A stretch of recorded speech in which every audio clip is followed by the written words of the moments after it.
안녕하세요.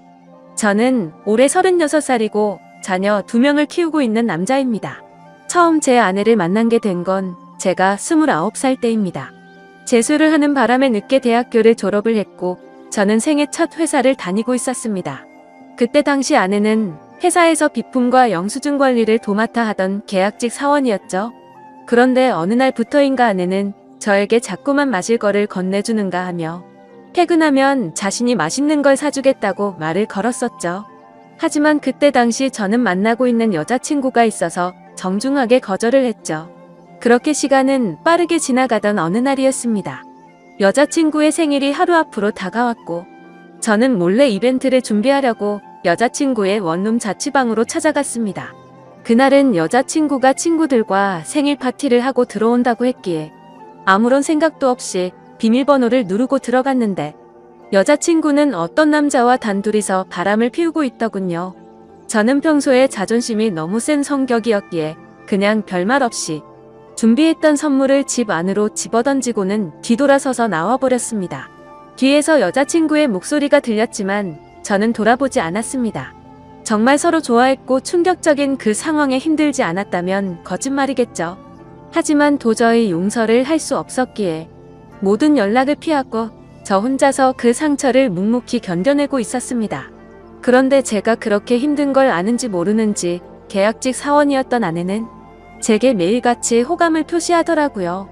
사실 저는 아내에게 관심이 없었습니다. 외모는 평범하면서도 귀여운 편에 속했지만 여자에 대해 진절머리가 났던 상태였습니다. 하지만 아무리 거절을 해도 계속해서 제게 달라붙길래 그냥 퇴근하고 술이나 한잔하자고 말하게 되었죠. 그날 얘기를 들어보니 아내는 가정 환경이 썩 좋지가 않았습니다. 돈을 벌어서 혼자 계시는 어머님과 어린 남동생의 뒷바라지를 하고 있다더군요. 물론 저보다 어린 나이에 기특하게 열심히 사는 모습이 좋아 보였지만 그저 그런 마음일 뿐 아내에게는 전혀 마음이 가지가 않았습니다. 그렇게 퇴근 후 술을 마시는 게 몇 번이 반복되다 보니 점점 외로워져서 정신을 놓은 건지 아내와 함께 시간을 보내게 되었습니다. 사실 그날 이후로 사귄다고 말만 하지 않았을 뿐 다른 연인들처럼 데이트도 하고 사귀는 것과 다름이 없었죠. 그렇게 몇 개월을 지내다 보니 새벽녘에 전 여자친구에게서 연락이 오더군요. 사실 시간도 많이 지나게 되어서인지 별로 대수롭지 않게 생각을 하게 되었고 결국에는 헤어졌던 여자친구와 다시 만남을 가지기로 했었습니다. 그로 인해 퇴근 후 데이트를 하던 아내에게는 이제 서로 신경 쓰지 말고 남남처럼 그냥 지내자라고 말을 해버렸습니다. 하지만 다시 만났던 여자친구와는 며칠도 채가지 못해서 다시 끝이 나고 말았죠. 처음에는 대수롭지 않게 생각했지만 만나면 만날수록 그때 있었던 일이 자꾸만 떠오르더군요. 더 오래 만나다가는 제게 의처증이 생겨나 버릴 것 같고 상상만 해도 견딜 수가 없어서 또다시 헤어짐을 선택하게 됐습니다.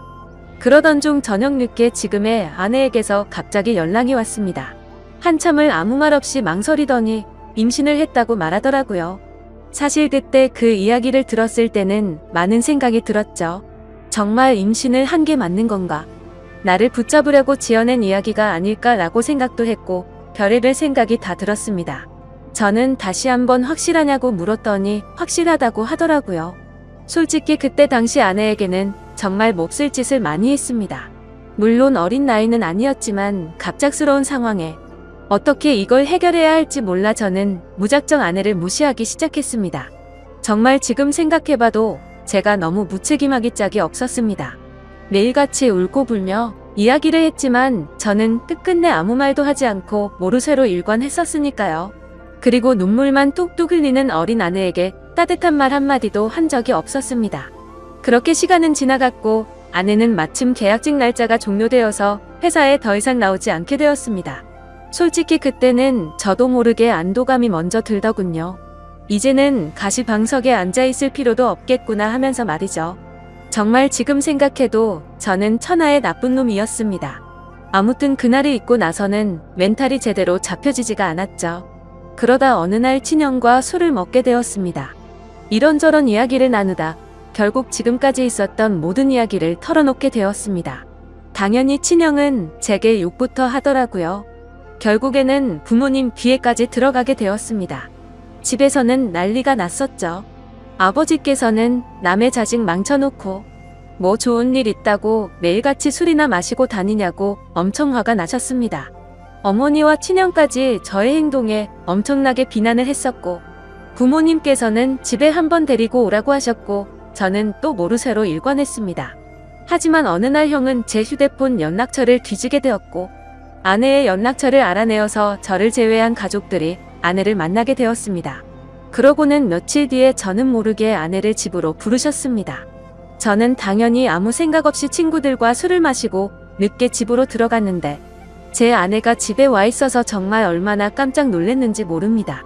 일단 어쩔 수 없이 저는 아내와 나란히 부모님 앞에 앉게 되었고, 부모님께서는 앞으로 어떻게 할 거냐고 화를 내셨습니다. 저는 그냥 술김에 짜증도 나고 이 상황을 빨리 벗어나고 싶은 마음이 컸습니다. 그래서 홧김에 저는 그냥 결혼할 테니까 더 이상 좀 그만하라고, 앞으로 이 문제로 왈가불가 하지 말아달라고 말했습니다. 솔직히 홧김에 그런 말을 하긴 했지만, 당연히 그때 당시 저는 이 말을 한다고 해서 정말 결혼할 생각은 없었습니다. 부모님 역시 그러라고 말씀하실 일은 절대 없다는 확신에 차서 한 말이었죠. 하지만 예상외로 아버지께서는 그 자리에서 또박또박 말씀하시더군요. 그러면 지금 처자분 부모님이랑 조만간 만나서 이야기를 하고 싶으니 부모님이 시간 되실 때 자리를 한번 마련해보자고 하시더군요. 이때 당시도 설마라는 생각을 가지고 있었고, 술에 취해서 그냥 대충 상황을 정리하고 얼른 일어나서 제 방으로 들어가 버렸습니다. 그렇게 아내는 집으로 돌아갔고, 저는 술이 점점 더 올라오더니 제게 말도 없이 집에 찾아온 게 너무 화가 나더라고요. 그래서 새벽 늦은 시간에 전화를 걸었습니다. 차마 입에 담을 수 없는 욕을 다 하면서 막말을 엄청 쏟아냈습니다. 아내는 저희 부모님이 비밀로 하라고 해서 미리 말 못했다며 그저 미안하다고 울기만 하더라고요. 아무튼 그날 이후로는 부모님과도 말을 하지 않았습니다. 그러자 부모님께서도 저를 없는 사람 취급하시더군요. 그러다가 며칠이 지나서 친형이 제게 얘기 좀 하자고 부르더군요. 무슨 일인가 싶어서 형과 이야기를 하는데, 오늘 부모님께서 아내분 어머님을 만나 뵙고 왔다는 이야기를 제게 해주더라고요. 오늘 가보니 그쪽 상황이 많이 힘든 걸 알게 되었답니다. 얘기를 해보니 아내가 벌던 돈들은 전부 처가댁의 장모님과 처남의 생활비로 다 들어갔었고, 지금까지 아내가 모아놓은 돈도 없다고 말하더군요. 그쪽이 형편이 좋지 않아서 당장 혼수조차 부담하기가 힘든 상황이라며 제게 어떻게 하려고 이런 일을 벌인 거냐고 묻더라고요. 저는 그 말을 듣고 속으로 만세를 불렀습니다. 이제 부모님께서도 이 결혼을 포기하시겠구나 라는 생각이 들었던 거죠. 그리고 그때 당시에 저도 취직을 한 지 얼마 되지 않았었기에 모아둔 돈이라고는 고작 1,000만 원 가량밖에 없었거든요. 하지만 보수적인 성격이었던 저희 부모님은 고집을 꺾지 않으셨습니다. 결혼식이야 가족끼리 조촐하게 치르면 되는 거고, 집 문제야 본가에서 같이 살면 다 해결되는 문제니 뭐가 문제냐며 제 기대를 꺾어버리셨습니다. 결국 순식간에 결혼 날짜를 잡게 되었고, 일정대로 척척 진행이 되더군요. 저는 그때부터 너무 당황했고 속이 타들어갔습니다. 그렇게 좋아하지도 않았던 여자랑 결혼을 해서 평생을 함께할 생각에 암담하더군요. 그리고 부모님의 고집만 내세우니까 점점 화가 나서 크게 대들기도 했습니다. 제 앞으로의 인생이 달린 문제인데 왜 이렇게 무책임하게 진행하냐고 화를 냈죠. 그러자 부모님은 네가 저지른 문제는 성인이된 네가 책임지는 게 맞는 거고, 네가 결혼한다고 하지 않았냐고 대묻자 저는 할 말이 없어졌습니다. 그냥 그때 당시에는 모두가 저를 망치게 만들려고 하는 것만 같아서 사소한 거 하나하나 다 마음에 들지 않았고, 고슴도치처럼 모든 게 날이 서서 삐뚤게 느껴졌습니다. 아내에게도 못된 말을 계속했습니다. 이따위로 억지로 결혼한다고 달라질 것 같냐며, 나를 만나봤자 돈도 없어서 아무것도 못해줄 거고, 시집살이가 그렇게 호락호락할 것 같냐고 말했습니다. 그리고는 정말 너한테 잘해줄 자신이 없으니까 고집 피우지 말라고 했죠. 하지만 제가 그런 말을 할 때마다 자신이 더 잘하겠다며 말하는데 너무 답답하고 그 상황이 싫었습니다. 심지어 친한 친구놈들 몇몇과도 술을 먹다가 이 이야기가 나오면 친구들은 온갖 욕을 제게 했죠. 그래서 점점 이 일로부터 자유로워지고 싶다는 생각이 들기 시작했고, 결국 제 책임을 통감하고 모든 사람의 뜻대로 그냥 결혼을 하기로 마음을 먹었습니다. 하지만 너무 삐뚤어져 있었던 저는 그렇게 마음을 먹고도 막말을 입에 달고 살았죠. 부모님께는 잘 살 자신이 없으니 행복한 결혼 생활을 할 거라는 기대는 하지도 말라고 했고, 아내에게도 늘 차갑게 몹쓸 말들을 많이 했습니다. 그리고 결국에는 결혼을 하게 되었습니다. 정말 좋아서 한 결혼도 아니었으니 신혼생활은 말할 것도 없었습니다. 신혼여행은 해외여행은커녕 국내에 있는 흔한 여행지로 갔습니다. 심지어 그곳에 가서도 아내는 내팽겨쳐 두고 혼자서 이곳 저곳 돌아다녔고 거의 말도 하지 않았습니다. 그리고 나서 일상생활을 하면서도 퇴근하고 집에 들어오면 게임을 하거나 TV를 보면서 지낼 뿐 아내와는 일상적인 대화는 나누지도 않았습니다. 그리고 주말이나 노는 날에는 저는 항상 밖에서 친구들과 놀고 술을 먹다가 들어오고는 했죠. 평범한 부부들은 아내가 아기를 가졌을 때 극진히 대접받는다고 하지만 저희 부부는 그렇지 못했기에 제 아내는 그런 대접은 전혀 받지 못했습니다. 오히려 제 눈치를 보느라 뭘 먹고 싶다라는 이야기조차 단 한 번도 한 적이 없었죠. 그렇게 아내는 제게 불평이나 불만을 전혀 말하지 않았습니다. 그냥 묵묵히 혼자서 어머니와 집안일을 했죠. 하지만 저도 사람인지라 마음이 안 좋을 때도 있었지만 자존심이 쓸데없이 너무 강한 나머지 그러게 내 말 듣질 않은 생각으로 그냥 그러려니 하고 넘어갔습니다. 그러다 어느 날 새벽에 예정보다 진통이 일찍 와서 정신없이 산부인과로 향했습니다. 그런데 남들과 달리 하루가 꼬박 넘어가게도 출산이 되지 않아서 슬슬 걱정이 되었지만 결국에는 고생 끝에 어렵게 출산을 하게 되었습니다. 출산 후 지쳐 누워있는 아내를 보고 있는데 저도 모르게 갑자기 울컥해서 눈물이 나더군요. 힘없이 늘어져 있는 모습에 뭔가 모를 마음이 들었죠. 하지만 쓸데없는 자존심에 그 눈물조차 보이기 싫어서 그냥 문 밖으로 나가버렸습니다. 그날 장모님과 처남이 아내의 손을 꼭 잡고 있을 때도 저는 아내의 손을 잡기조차 겁이 나더라고요. 제가 무슨 자격이 있어서 그 손을 잡을 수 있을지 그냥 무심한 척 수고했다는 말 한마디를 남기고는 그렇게 나왔습니다. 그날 이후로는 제 아내에게 미안한 마음이 많이 생겨났습니다. 언제나처럼 무뚝뚝하게 아내를 대했지만 마음은 그렇지 않았죠. 예전과 달리 미안한 마음이 생겨났었고 그동안 미안했다는 말 한마디를 하고 싶었습니다. 그렇지만 왠지 모를 쓸데없는 생각에 아무런 말도 하지 못했던 거죠. 그러다 어느 날 제 어머니께서 간이 좋지 않으셔서 계속 정기검진을 받고 계셨는데 결국에는 이게 점점 상황이 악화되었습니다. 병원에 입원하셨을 때 친형과 어머니 그리고 아내가 번갈아 가면서 병실을 지켰습니다. 전 휴일에만 병실을 지켰고요. 자녀를 낳아서 키우고 계신 분들은 아마 아실 겁니다. 새벽이고 낮이고 아이가 잠도 안 들고 울고 할 때마다 아내는 잠이 들지 못했습니다. 그렇다고 제가 애를 봐주고 하지도 않았으니까요. 그렇게 잠도 제대로 못 자고 병실에서 간호를 했으니 그 피곤함은 말로 표현할 수가 없을 거란 거 잘 알고 있었습니다. 그런데 그때조차도 따뜻한 말 한마디 하지 않았습니다. 병실에 있던 다른 분들조차 며느리가 진짜 효녀라며 저한테 장가 잘 갔다는 칭찬을 할 때도 아무런 말도 하지 못했습니다. 입이 두 개라도 할 말이 없는 건 당연했던 거죠. 다행히 수술은 잘 되었고 어머니께서 퇴원하시기 전까지 아내는 그렇게 육아와 병간호를 했습니다. 어머니가 몸이 괜찮아지시고 집에 오셨을 때 부모님께서 물려받은 땅을 팔았다며 1억 5천만 원을 주셨습니다. 근처 전세라도 얻어서 이제 분가라고 하시더라고요. 아내는 한사코 괜찮다고 말하는데 저는 그러자고 했습니다. 사실 이때 그러자고 말을 한 건 아내에게 미안한 마음이 너무 커서였습니다. 아무래도 시부모님이랑 같이 사는 것보다는 그래도 무뚝뚝한 남편일지라도 아들과 셋이서 사는 게 나을 거라고 생각했죠. 부모님은 당연히 그렇게 하라고 하셨고 아파트로 전세를 하나 구해서 분가를 했습니다. 거의 말도 안 하고 했지만 간간히 아이도 같이 봐주고 이사하고 처음으로 레스토랑을 갔는데 맛있다고 웃으며 말하는 아내를 보면서 이때부터 정말 마음이 울컥해서 눈물이 날 뻔했죠. 그래서 그날 이후로 저는 변하겠다고 다짐을 했습니다.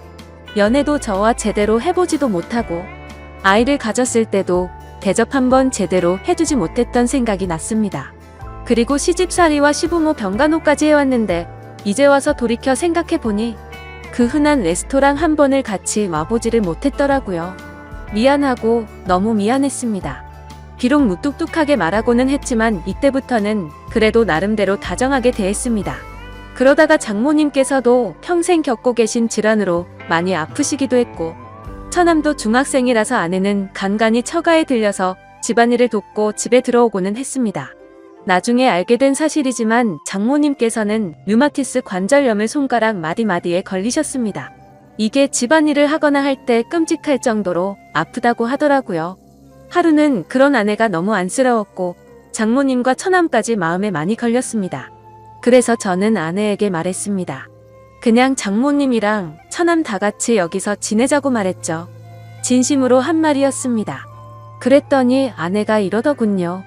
미안해요. 앞으로는 자주 안 갈게요. 미안해요. 저렇게 말을 하더라고요.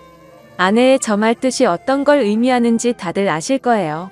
아내는 제가 처갓집에 자주 가는 걸 못마땅하게 생각해서 비꼬는 마음으로 저렇게 말을 한 걸로 오해를 한 거였습니다. 지금까지 하지 못했던 미안한 말과 참았던 눈물이 울컥해서 쏟아져 버렸습니다.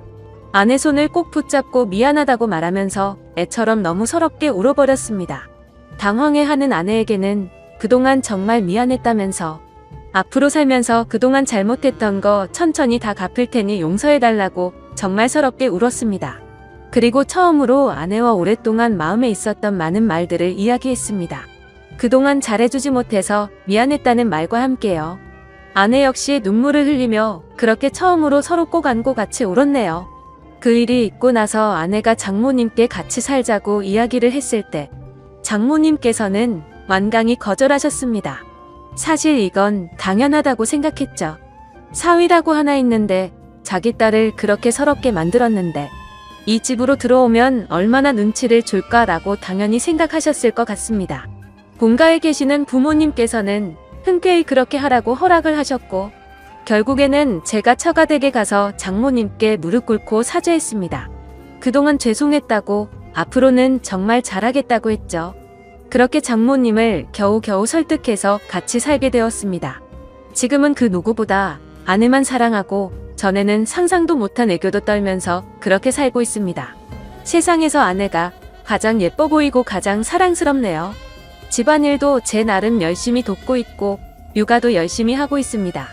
그리고 아내와 저 사이에는 예쁜 딸아이도 한 명 더 생겨났고 더 예쁜 가정을 이루게 되었죠.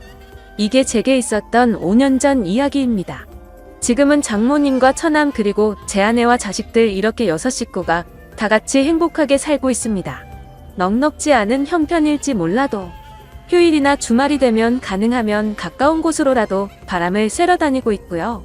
지금은 아내에게 잔소리도 들어가면서 지내지만 그 누구보다 행복하게 해주려고 아내를 여왕처럼 받들고 지내고 있습니다. 그런 저를 기특하게 보셨는지 장모님도 항상 우리 사위가 최고라며 저를